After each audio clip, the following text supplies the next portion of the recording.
goodbye, waiting for your bright blue sky. Lonely night with the angels cry. Sa pumili ng Lagos card, ito yung reading. Agad na may tahol ng aso sa inyong reading, guys. Sige, baka awa yan.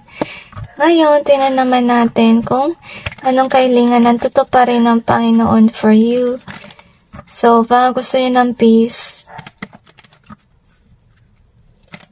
I feel na hindi pa rin nagbabago yung nangyayari with regards to your lover. Or pwede sa pamilya to kung hindi man lover, na pulos away bati situation, okay? So, ang gusto sana sabihin ng Panginoon na huwag kayo mag-alala kasi siguro yung mini-wish mo malayo ka sa mga ganyang mga tao na sinungaling, nag-aaway, and so on. So, it's really up to you if you will put in the work. Kasi I have a feeling here na since uncomfortable ka, guys, kailangan nyo mag-iba ng location. Okay? Para mawala na yung kanyang disturbance. Ngayon, i-clarify natin yung cards. I feel na itong reading na to is kinda like more likely nasa Diyos ang awa, nasa tao yung gawa. So, dapat mag-put on effort kayo para matupad yung inyong kahilingan.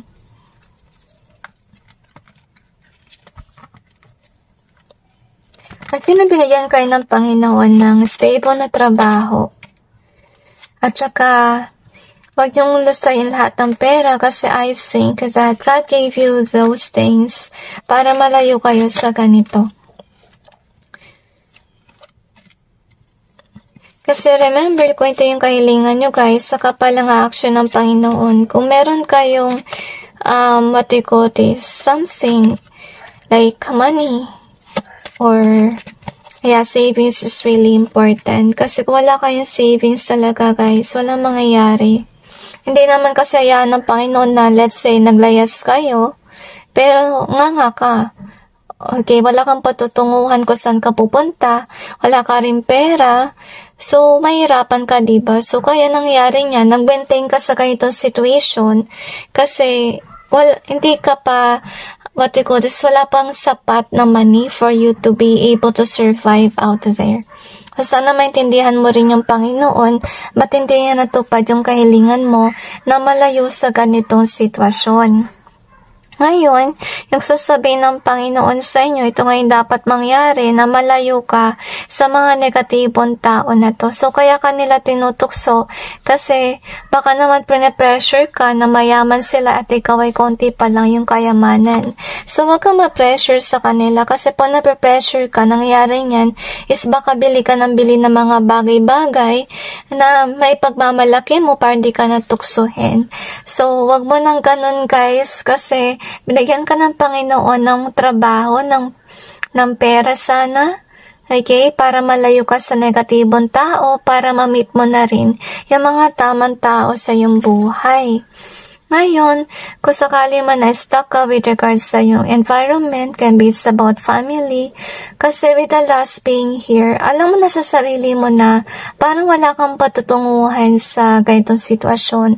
So, since you receive that download, you really have to learn to save money at umulusayin yung lahat ng pera mo para sa ikayayabang. Please, wag ganun. Wag kang ma-pressure sa mga tao sa paligid mo.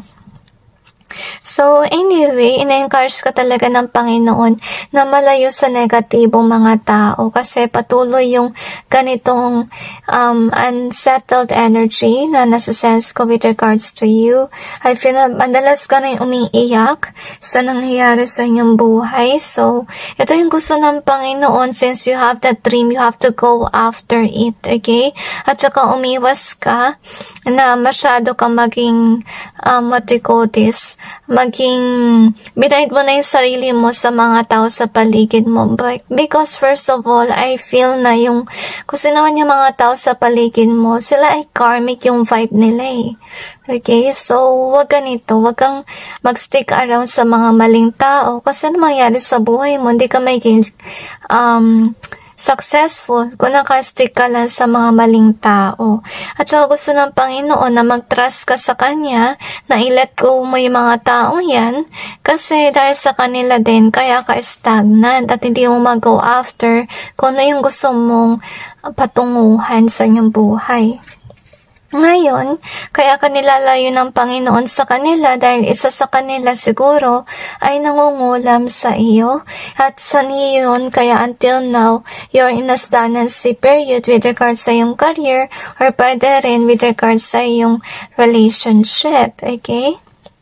Kasi may ahas sa paligid. And they are reminding you na yung mga tao sa paligid mo, hindi sila yung mga tao na dinasire mo. Kasi first of all, they're really causing you pain and trouble in your life. Kaya yun nga, yung gusto ng Panginoon ay malayo ka sa kanila, but that you have to put an effort to actually leave them. Okay? And be open to opportunities out there. So, we have the hesitation card being here. So, remember, nasa Diyos ang awa, nasa tao yung gawa. So, isa sa dahilan kung bakit ka hindi nagpo-push forward about it because of your fear. So, sana wag mong hayaan si fear yung mag-distort sa inyo. Kasi maraming opportunities sa parating at dahil kay fear na yan, kaya nawawala yung opportunity na you break free from this negative and toxic people. And this is what you need to be reminded about, na sana yung piliin mo mga tao sa buhay mo is talaga nag-resonate sa inyo at hindi yung somebody na talagang, laging away-bati kayo. Kaya nangyayari yung mga bagay na yan. Alam ko na normal lang ng away sa relationship, pero hindi naman dapat lagi, okay? Dapat minsan lang yung away na yan. Pero kung napapadalas kasi karmic relationship na yan.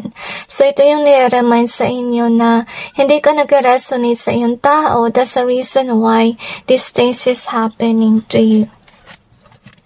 So, yung unahin mong gawin, guys, is since may work kayo, mag-invest kayo on saving money. At saka iwasan nyo na rin na masyadong mabili ng mga bagay na hindi nyo naman kailangan. So, you have that hunches actually na yung mga tao sa paligid mo ay hindi mabubuti. So, you have the alone here. So, ito siguro yung fear mo ay maging alone.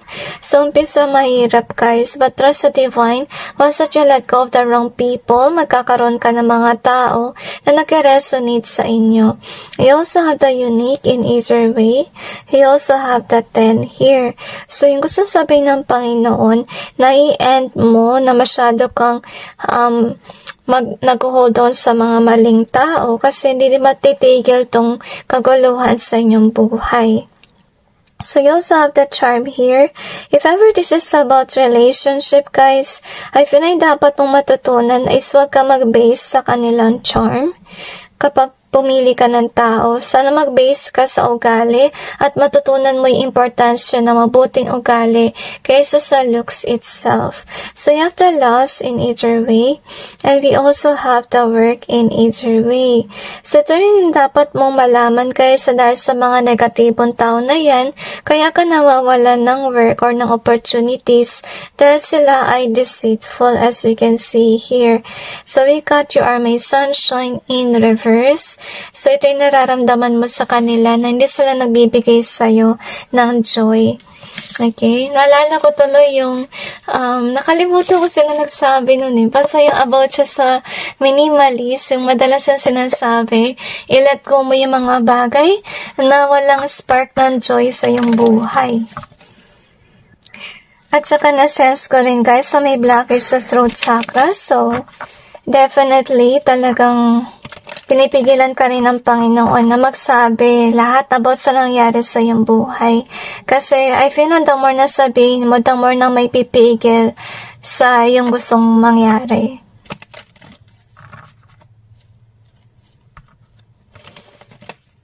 Kasi meron kang tao siguro na nangungulam sa'yo or pwedeng may ginagawang kalokohan para hindi mo ma-reach yung goals and dreams mo. So, work in silence, guys, and be introvert. So anyway, ito yung tutuparin ng Panginoon na ibibigay niya sa'yo yung nararapat for you na soul tribe or pwedeng karelasyon. Pero first of all, yung dapat mong gawin, pakawalan mo kung sino man yung hindi nagpapaligaya sa inyo kasi magkakaroon ka ng stagnancy. So saka pala mangyayari si wish kapag nalayo ka na sa maling tao. So kung nalayo ka, magkakaroon ka ng actually magandang kinabukasan with regards sa money, magkakaroon ka ng savings, asenso ka, magkakaroon ka ng future, at saka yun nga, mag-go after mo kung ano yung gusto mong mangyari sa buhay, at saka hindi ka na maapektuhan ng spell work kung kinukulam ka man, kasi nalayo ka sa maling tao. Isa rin sa dapat mong gawin, iwasan mo na yung mga hindi mabubuting tao for new people to come into your life. So may tahol na naman tayo ng aso. So talagang away situation kayo guys. So anyway, tingnan natin kung ano yung karma ng taong ito na nagpapahirap sa iyong buhay.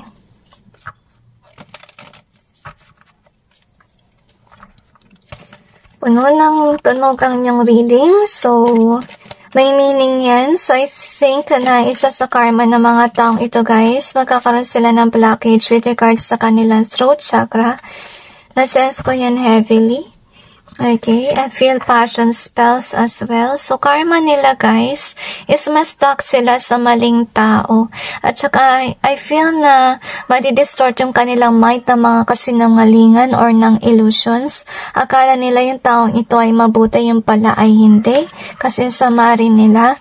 Hindi sila makaka-go after their goals and their dreams unless they change, unless they grow is what I sense. So, they will be kept in an illusion, in a lie, as we can see here. And I'm sensing, ginagawa to ng Panginoon sa kanila para magkaroon ka ng focus sa work. Kasi talaga guys, kailangan nyo mag-work at saka mag-save ng pera for you to go out in this toxic situation. So anyway, that's it guys, and God bless all of you.